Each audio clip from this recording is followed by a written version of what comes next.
آپ پیچھے مڑ کے دیکھیں، میں جسٹیفائی نہیں کروں گا کسی ایک بندے کو بھی گولی لگی ہو، لیکن سیاسی اعتبار سے اتنی پاورفل موو، آپ کہیں بیٹھ جاتے، پشاور موڑ بیٹھ جاتے، سنگجانی بیٹھ جاتے، 26 نمبر چونگی بیٹھ جاتے، کیا وہ پاورفل پوزیشن ہوتی یا اس کنٹینر کو پھلانگنا پاورفل پوزیشن تھی؟ دیکھیں جب آپ ایک منزل کا بتا رہے تھے میں نے وہاں پہ جانا ہے، اور چونکہ ہمارے لیڈر عمران خان صاحب کا ہی حکم تھا اور انہوں نے ہی کہا تھا کہ میں ہی فیصلہ کروں گا، تو جب انہوں نے کوئی بات نہیں کہی تو ہمارا تو پھر وہی ٹارگیٹ تھا، وہیں ہم نے جانا تھا۔ ہاں یہ ایک میں چیز آپ کو کلیئرٹی کر دوں کہ جب میں وہاں پہ ذرا قریب پہنچا، کیونکہ مین کارروائی تو سارا میرے ساتھ ہی آ رہا تھا، کچھ لوگ آگے ہی پہلے سے نکل گئے تھے، فرنٹ والے بھی ہمارے جو ہوتی تھی، جو فرنٹ لائنر ہمارے پہلے جو فرنٹ والی ٹیمیں ہوتی تھی، ایڈوانس ٹیمیں، تو جب میں وہاں پہ ادھر پہنچا کرسوم کے ساتھ، تو وہاں پہ تقریباً 3 جو ہے ہمارے لاشیں ہمارے 3 ورکرز کی، اور تقریباً کوئی 12 بلیٹ انجرڈ وہاں ریسیو ہوئے، تو جن کو ہم نے نکالا۔ تو میں اس بات میں بالکل فخر سے کہتا ہوں، میں اس کو اون کرتا ہوں کہ میں وہاں پہ سلو ہوا، میں وہاں پہ رکا، کیونکہ میں اپنے ان 1 لاکھ بندے سے پلس لوگوں کو اس بلیٹ رینج ایریا میں نہیں لے جانا چاہتا تھا۔ گولی کی ذات میں کیسے لے کے جاتا، وہ میری ذمہ داری تھے، کسی کے بچے تھے، اور ہماری ایک پولیٹیکل تحریک ہے۔ تو وہاں میں رکا، اور وہاں پہ اس میں میرے پہ تنقید بھی ہوئی۔ پھر آپ نے فیصلہ کیا کہ نہیں بس یہ بندے اور ایکسپوز نہیں کرنے؟ مجھے کوئی پرواہ بھی نہیں ہے اس تنقید کی، میں وہاں پہ رکا۔ پھر جب ٹائم گزرتا گیا، اس کے بعد پھر میں دوبارہ میں نے مارچ کیا، ہم آگے گئے، پھر ہم ڈی چوک تک گئے، پھر وہاں پہ ہم رہے، پھر لائٹس آف کر کے پھر دوبارہ ایک اٹیک ہو گیا جس میں میری گاڑی کو بلیٹس لگیں۔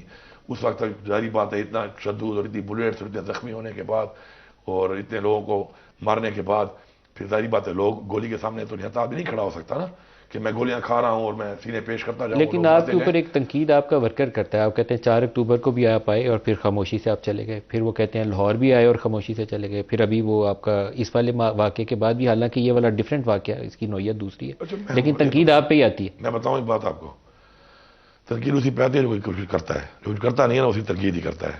بات یہ ہے کہ اگر لاہور میں پہنچا ہوں، یہاں سے لاہور تک آپ اپنی گاڑی میں کم سے کم 6 گھنٹے لگتے ہیں، اور جب آپ ہزاروں لوگوں کو لے کے جا رہے ہو تو ظاہری بات ہے ٹائم زیادہ لگتا ہے۔ میں لاہور کے اندر ٹائم سے 1 گھنٹہ پہلے کالا شکاگو پہ انٹر ہو چکا تھا، اور وہاں میری رکاوٹ ڈالی گئی تھی اور وہاں مقابلہ کر رہے تھے۔ اس کے بعد اسے آگے پھر ایک رکاوٹ، 4 رکاوٹیں تھیں، پھر بھی 4 رکاوٹیں پار کر کے میں ایگزیکٹ 1 گھنٹے بعد وہاں موجود تھا۔ لیکن وہاں پر اگر پارٹی کی لیڈرشپ نے فیصلہ کر لیا تو انہوں نے پاکستان اسٹینڈرڈ ٹائم، پاکستان قومی ترانہ کر کے اور اپنے ٹائم پہ ہی پورا کر رہا ہے، تو میرا تو قصور نہیں ہے اس میں، میں تو اسی راستے میں کس پہ ذمہ داری عائد ہوتی؟ ان پہ ہوتی ہے جنہوں نے فیصلہ کیا، جنہوں نے لاہور میں فیصلہ میں کیا۔ پہنچا وہاں پر، پھر لاہور میں یہ فیصلہ کس نے کیا؟ جس نے بھی کیا، میں پہنچا وہاں پر۔ اس کے بعد جو آپ بات کر رہے ہیں 4 اکتوبر والی، 4 اکتوبر کو مجھے عمران خان نے کبھی بھی دھرنا دینے کا نہیں کہا تھا۔ میں عمران خان کے احکامات کا پابند ہوں، ان کے حکم کا پابند ہوں۔ مجھے انہوں نے کہا کہ وہاں پہ جانا ہے، پروٹیسٹ ریکارڈ کرانی ہے، میں وہاں پہنچ گیا۔ اتنی لڑائی کے بعد، اتنے جھگڑے کے بعد، اتنی فسائیت کے بعد، اتنی فورس کے بعد میں پہنچ گیا۔ تو جب میں وہاں پہ پہنچا تو پہنچنے کے بعد ساتھ ہی اس کے ہے وہ کے پی ہاؤس ہے، تو ظاہری بات ہے جب 2 دن سے آپ جاگ رہے ہو، 2 دن سے آپ کو ضرورت پڑتی ہے آپ کو، اور میں نے صرف یہ کیا کہ میں نے کہا وہاں پہ جاتے ہیں اور وہاں پہ جا کر کے پی ہاؤس سے پھر آگے پلان کریں گے آگے کیا کرنا ہے۔ کوئی میں نے کال آف تو نہیں کیا تھا وہاں پر، میری کوئی آپ آڈیو دکھا دیں، ویڈیو دکھا دیں کہ میں نے لوگوں سے یہ کہا ختم ہو گیا۔ میں نے یہی کہا کہ میں کے پی ہاؤس جا رہا ہوں، اور میں نے کسی کو یہ بھی نہیں کہا تو وہاں پر جاؤ۔ تو اس پہ جب میں وہاں گیا تو کے پی ہاؤس میں انہوں نے ایسا اٹیک کر دیا جیسے پتہ نہیں کوئی حملہ آور ہو گئے کے پی ہاؤس میں، کہ فائرنگ کر کے اور حملہ کر دیا، پورا کے پی ہاؤس انہوں نے اچھاڑ بچھاڑ دیا۔ تو اس کے اندر اور تنقید کرنے والے اگر پی ٹی آئی کے ورکر ہیں اور کوئی ایسے فرنٹ لائنر ہیں، تو اس کے بعد دوبارہ جب میں گیا 26 تاریخ کو 24 کو روانہ ہوا تو اس سے بھی ڈبل عوام تھی۔ تو جو ساتھ جانے والے ہیں نا وہ تو ساتھ کھڑے ہیں، علی مین صاحب اس وہ دوران جو میں رضائیوں میں بیٹھے کچھ ایسے کر رہے ہوتے ہیں نا، پھر یہ مائنڈ بھی کرتے ہیں اس بات کو، وہ بھی ہمارے بھائی ہیں، ہمیں سپورٹ دے رہے ہیں۔ یہ رضائیوں میں پڑے جو یوں کرتے ہیں نا، تو وہ بس یہ کرتے ہی رہتے ہیں نا، تو بس کرتے رہتے جو ہیں۔ یہ والا آپ کا گروپ ہے نا، وہ اس وقت کسی کو بھی خوش نہیں دیکھنا چاہتا، پاکستان میں جو لوگ ہیں نا ان کو وہ خوش نہیں دیکھنا چاہتا۔ دیکھیں جی، اب دیکھیں ہر طرح کے لوگ ہیں، ہمیں تو ضرورت ہر ایک کی ضرورت ہے، اور یہ لوگ عمران خان کا فالوور ہے، میں اس کی قدر کرتا ہوں، میں ان کی تنقید برداشت بھی کرتا ہوں۔ آپ کے خیال میں یہ جو جواب بھی نہیں دیتا، سارے وہ آپ کے ٹائیگر ہیں، یہ والے سارے بھی ہیں عمران اور کے، یہ والے بھی ہیں، یہ والے بھی ہیں؟ ہاں یہ والے بھی ہیں، دونوں طرح کے ہیں۔ یہ عمران کے حمایتی ہیں یا صرف وہ مزہ لے رہے ہیں؟ میرے خیال میں جو کچھ ایسے حمایتی ہیں کہ جو اتنا نقصان دے رہے ہیں کہ شاید دشمن نقصان نہیں دے رہے، ایک گالی لیکن پھر بھی ہم قدر کرتے ہیں۔ ایک گالی وہ نکالتے عمران خان کی ہیں، وجہ سے ہم قدر کرتے ہیں ان کی، ایک گالی نکالتے ہیں عمران خان کی وجہ سے۔ اگر میری ذاتی رائے اور اگر میں ذاتی طور پہ کہوں تو مجھے ان سے اختلاف ہو سکتا ہے، لیکن عمران خان کی وجہ سے ہم ان کی قدر کرتے ہیں. لیکن ان میں سے ایک گروپ وہ ہے جو مجھے لگتا ہے کہ وہ جلتی پہ تیل کا کام کرتا ہے. وہ فوج کو بھی گالی نکالتے ہیں، علی مین کو بھی نکالتے ہیں، وہ ہر اس شخص کو نکالتے ہیں جو کوئی دھیمی باز میں کہے گا نا کہ آپس میں بات کر لیں، اس کو بھی گالی نکالتے ہیں. تو بات یہ ہے کہ وہ ہمیشہ سے دنیا میں آپ دیکھیں نا، جب بھی دنیا میں کوئی بڑے جنگیں یا مقابلے یا طریقے چلی ہیں تو ہمیشہ سے زیادہ نقصان اندر کے لوگوں نے دیا ہے. میر جعفر اور میر صادق جو ہے نا، ان کا نام آج تک کیوں چلتا ہے کہ وہ اندر سے تھے. دشمن تو پتہ نہیں لاکھوں مخالف ہوں گے، ہزاروں ہوں گے سامنے، ان کا کوئی نام نہیں دیتا. میر جعفر اور میر صادق چونکہ اندر سے تھے تو آج تک ان کو یاد کیا جاتا ہے. تو ایسے جو میر جعفر میر صادق اندر بیٹھے ہوئے ہیں وہ اس طرح کردار ادا کر رہے ہیں اور نقصان دے رہے ہیں، تو میرے خیال میں ان کو سمجھنا چاہیے، سوچنا چاہیے. اور پھر دوسری بات یہ ہے، کوئی بھی رائے قائم کرنے سے پہلے ہمیشہ لوگوں کو کہتا ہوں کہ رائے قائم کرنا دنیا کا مشکل ترین کام ہے. کسی کے بارے میں رائے قائم کرنے سے پہلے نہایت ہی سوچ سمجھ کرنی چاہیے، کیونکہ آپ جو رائے قائم کر لیتے ہیں اور بعد میں پھر آپ کو اس سے بعض کا پیچھے ہٹنا پڑتا ہے اور نقصان ہوتا ہے، تو اس سے بہتر ہے کہ رائے قائم نہ کریں. لیکن میں یہ سمجھتا ہوں کہ عمران خان کی وجہ سے ان لوگوں کو ہم کچھ کہتے نہیں ہیں اور ہم بھی برداشت کرتے ہیں، ہم پہ بڑی غلط تنقید بھی واضح ہو جاتی ہے، بلو دا بیلٹ بھی ہو جاتی ہے، لیکن اس کا ناجائز فائدہ اٹھا رہے ہیں بہت سے لوگ. عمران خان نے میڈیا جو ان کی ٹاک ہوتی ہے جیل کے اندر ہی، تو اس میں انہوں نے 2-3 دفعہ ذکر کیا کہ علی مین کے ذریعے دعوت آئی تھی کہ آپ کو ہاؤس ریسٹ کر دیتے ہیں، ایک بنی گالا رکھ دیتے ہیں.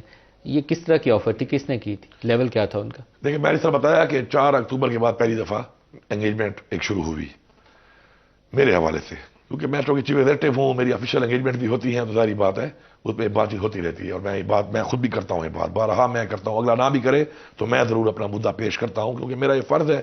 میرا لیڈر جیل میں ہے، میری پارٹی کے ساتھ یہ مسائل چل رہے ہیں، اس وقت بھی چل رہے ہیں، اور لیڈرشپ بھی جیلوں میں ہے اور فسائیت ہو رہی ہے، گرفتاریاں، پرچے، میرے پہ خود پرچے، پارٹی پہ پنجاب میں جو ہو رہا ہے، سندھ میں جو ہو رہا ہے، بلوچستان میں جو ہو رہا ہے.